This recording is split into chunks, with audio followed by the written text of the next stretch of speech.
Friend Don Costa introduced him. He became his producer. So we were down in Miami. He's doing a movie. He calls me up. He says, "Kid, come on, have dinner." I go and have dinner with him. This is like 67. For 60 years, Frank Sinatra's deepest secrets were contained within Paul Anka. But now at 84, he's finally sharing them.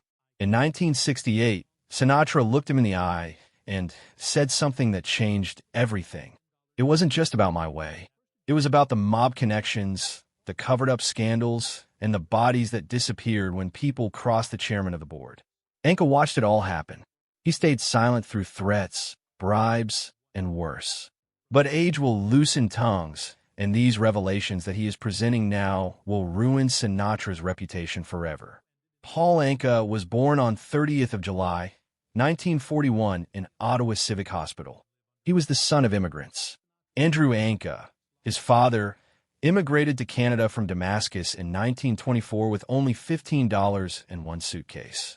In Ottawa, he owned a small restaurant known as La Canda on Laurier Avenue West. They served 45 spaghetti. It was adored by journalists at the Ottawa Citizen. Paul's world, too, was that restaurant. At 7 years old, he could recite the names of every federal cabinet minister. He acquired tidbits from political rumors at Table 4. Saturdays found him saying hello to more than 300 patrons.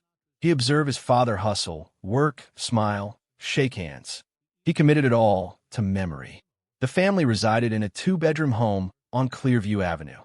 There were 5 of them. Winters fell to minus 25 degrees Celsius. Paul sang practice with mittens on.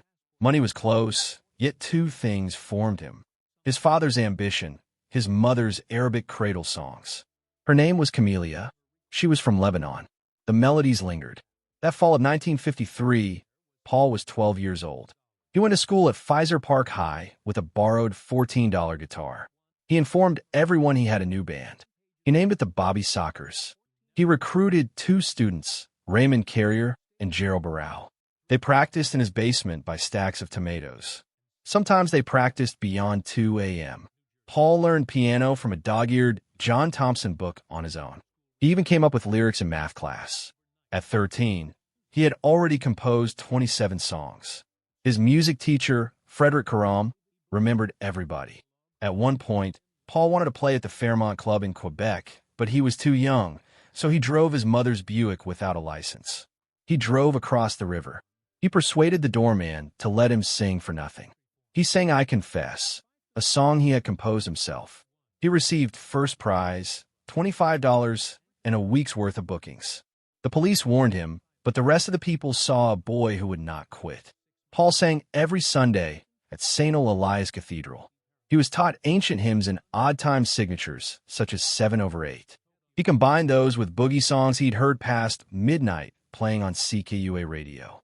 The combination created something new. In a YMCA competition, one of the judges described it as weirdly hypnotic. By 1955, Paul had emerged as the celebrity for every local performance. In 6 months, he played 42 times. One of his performances was at halftime during a Rough Riders football game. 19,000 people stomped and applauded to a tune he wrote. It had an odd title, Blau Wild die Vasfontein. He had learned it from a book he was reading in English class. The Ottawa Journal was referring to him as the pint-sized Sinatra. At the age of 14, he was earning more than $60 Canadian dollars per week. That was twice as much as other children received as allowance. Then were the cans of soup. In early 1955, Paul noticed a contest from Campbell. Submit 1,500 labels and receive $100 plus and a free ticket anywhere in North America. Paul rummaged through IGA dumpsters for 3 months. He collected 12 sacks of tomato soup labels. His sister Miriam assisted in gluing them on entry blanks. He won on 5th of May, 1955. He selected Los Angeles. He had $200. He lived with his Uncle Morris in Hawthorne and hitched 18 kilometers to Modern Records. He attempted to audition without a reservation. They refused, but he left with a demo and viewed the Capitol Records Tower for the first time. He promised himself he'd be in it one day. That Christmas shocked Paul's parents. He didn't want to return to school. He wanted New York. His dad, Andy, agreed. He told him that he had 6 months to sign a record contract. If he didn't, he needed to return and work full-time at Londa. On January 1st, 1956, Paul packed onto a CPR train with $500 and 2 cases. It was a 16-hour drive to Grand Central. He auditioned for Don Costa at ABC Paramount on day 53 of his 6-month deadline. He sang Diana. Costa dialed the phone and called Andy back in Ottawa. "Your boy just wrote a million-seller," he told him. Paul never returned to work at the restaurant again. He had 1 song and 5 minutes by 1957. That was all. He stood before Don Costa with a demo of Diana. Costa heard the first verse. Then he interrupted him and summoned everybody to the room. At the end of that hour, Paul had a contract. They were paying him 2 cents a record, double what new artists typically received. The tale spread throughout the label. Any surprise smash from that point forward was referred to as a 5-minute miracle. Diana was taped on May 19th, 1957 at RCA's Studio B. It was released in July. No posters, no advertisements. 3 weeks, and it was being played on 83 stations. Number 1 in 6 nations by September. 9 million copies sold in 18 months. In Britain alone, 9 weeks at number 1. It sold 1.25 million records there, beating everything except Rock Around the Clock. In Canada, 2 vinyl plants in Edmonton ran 24 hours a day just to meet demand. Before the song hit, Paul booked a show in Ottawa.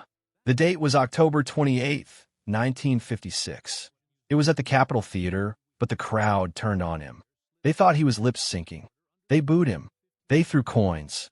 He sprinted off stage. "Never going to sing in this town again," he informed the promoter. He lived up to that vow for 25 years. He didn't come back until the city awarded him the key to Ottawa in 1981. He explained that night had ended his childhood. By 1959, Paul was flying nonstop. His passport indicated 146,000 kilometers. London in January, Sydney in March, Tokyo in June, Havana the night before Castro came power. He was 17, still required a guardian to countersign his shows, but he made $15,000 a night. On some nights, he earned more than Sinatra. His fans yelled so hard that they threw shoes onto the stage just to get him to stoop down and touch the ground of their country. Police had to prohibit high heels in Cuba because of him. Paul was doing more than singing, though. He was learning the trade. In 1958, he realized that European record contracts paid more, so he negotiated. He received 1.5 cents in America, but 3 cents abroad. He also insisted on retaining his publishing rights.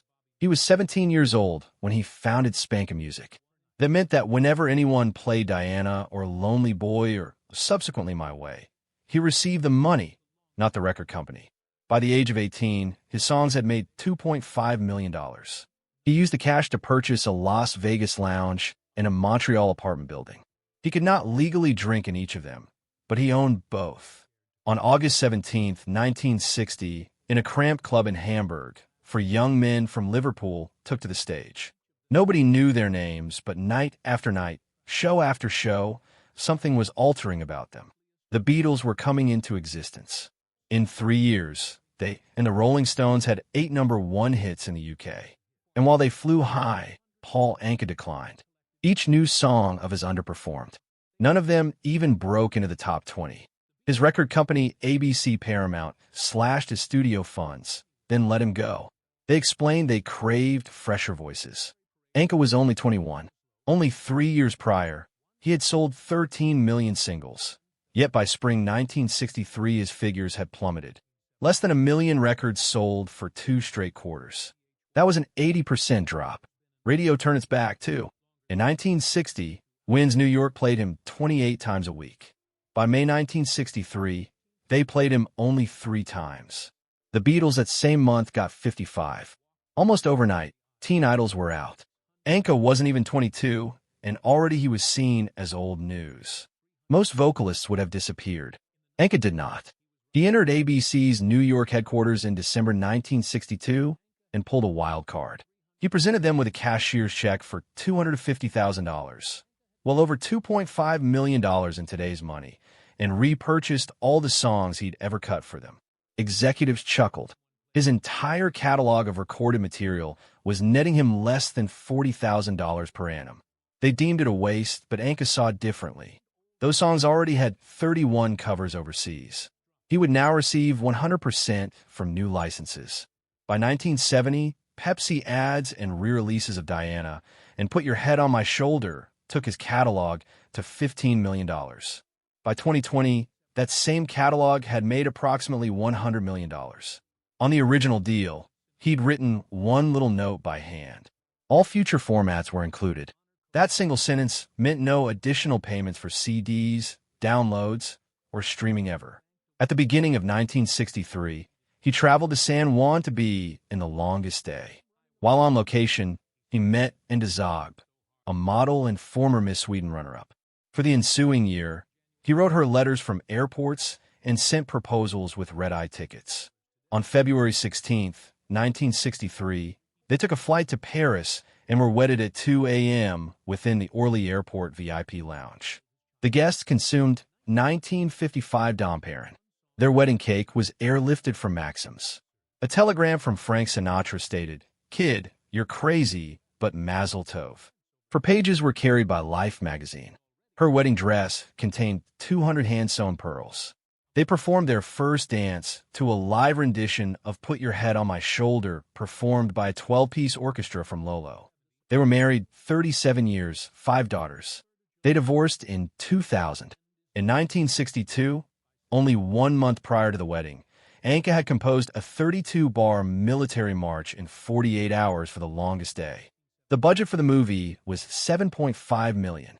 He accepted to appear in it for $1.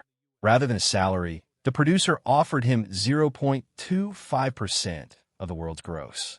The movie opened 25th in September 1962 and grossed $30.5 million in its first year. Anka's portion was $76,000, 900 times over his acting salary. The march received an Oscar. NATO used the tune. Military parades from Ottawa to Oslo played his tune by 1965. The same year, November 1963, Anka booked 6 weeks at the Sands in Las Vegas. He was not yet 23. He was officially the youngest headlining solo act in town. Sammy Davis Jr. gave him some coaching. No more team ballads now. Big band is where it's at.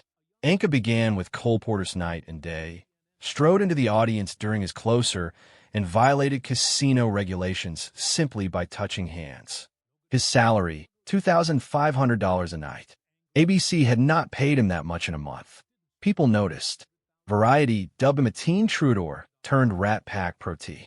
Within spring 1964, he had twin residencies at the Sahara and the Sands. He had created something new, the modern pop star Vegas residency.